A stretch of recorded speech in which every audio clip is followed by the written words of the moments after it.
सोनिया मोदगिल जी, मैं आपके पास आया हूँ। मुझे आपके बारे में पता चला है कि आप लोग एस्ट्रोलॉजर हैं। तो आप लोग जो जिंदगी में थक जाते हैं, हार जाते हैं, और लोग ज़्यादातर कहते हैं कि हम कारोबार करते हैं, कारोबार में हमारी तरक्की नहीं होती। मेहनत बहुत करते हैं, कई कारोबार बदलते हैं, लेकिन वो कामयाबी हासिल नहीं करते जी। मेहनत करते हैं, पैसा भी लगाते हैं, लेकिन उनकी जो है फल नहीं मिलता उनको, कृपा नहीं होती उनके ऊपर। जी जी जी। ये आपके ग्रह के हिसाब से क्या प्रॉब्लम होते हैं इंसान की ज़िंदगी में? क्योंकि आप जो इस समय ग्रह वगैरह देख कर, टेबल वगैरह देख कर सब कुछ बता देते हो कि ये आपके ऐसे हालात हैं, सब पता चल जाता है। तो आप इसके बारे में क्या कहेंगे, जो कारोबार नहीं चलते या लोगों को कारोबार फेल हो जाता है, इसके बारे में बताइए।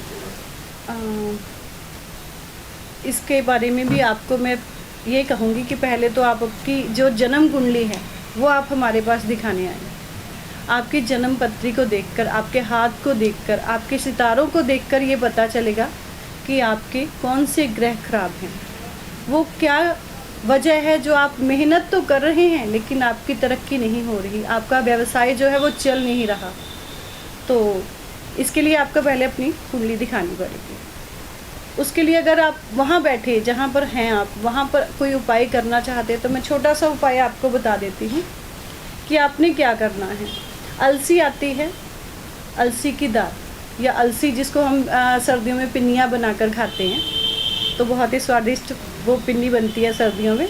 तो आपने क्या करना है, 1.25 किलो अलसी ले लेनी है और रविवार के दिन ये अलसी आपने अपने ऊपर से उसार कर जल प्रवाह कर देनी है। ये वहाँ पर जल में जाकर मछलियों के मुंह में जाएगी, उनका चारा बनेगी, तो आपको दुआएं मिलनी शुरू हो जाएंगी और आपका ऑटोमेटिकली आपका कारोबार जो है वो चलना शुरू हो जाएगा। और एक चीज़ आपने और करनी है, पीतल की घंटी ले लेनी है। हमारे धर्म स्थानों में आपने देखा होगा, जाते हैं तो मंदिर में घंटी लगी होती है, तो वो पीतल की छोटी अपनी क्षमता के अनुसार आप ले सकते हैं, या मंदिर की जैसे रिक्वायरमेंट होगी पुजारी जी से पूछ लीजिएगा कि क्या रिक्वायरमेंट है आपके मंदिर की, उसी हिसाब से आपने एक पीतल की घंटी ले लेनी है और उस मंदिर में लगवाएं आप उस घंटी को।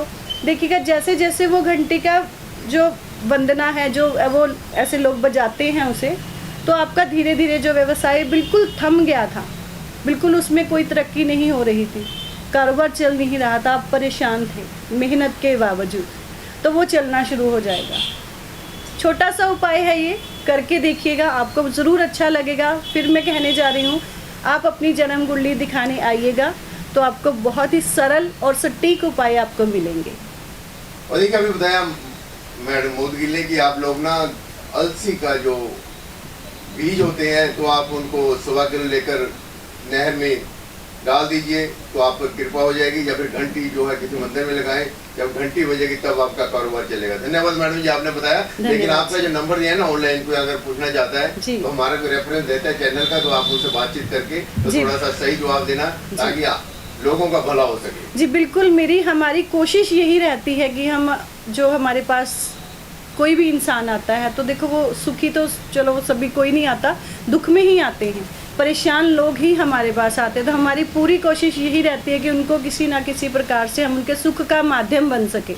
उनके अगर कारोबार में दिक्कत है तो उनको उसके रिलेटेड उपाय करवाए जाएं। छोटे छोटे, कोई महंगे उपाय नहीं होंगे हमारे, बहुत छोटे छोटे उपाय होंगे जो आप करेंगे और आपको खुद ब खुद। देखो ज्योतिष शास्त्र जो है वो कोई जादू की छड़ी नहीं है कि ऐसे जादू किया, छड़ी घुमाई और आपका काम सिद्ध हो गया। ज्योतिष एक शास्त्र है, हमारी रीति रिवाज हैं, ये सब छोटे छोटे उपाय जो मिलकर हम ग्रहों को ठीक करते हैं।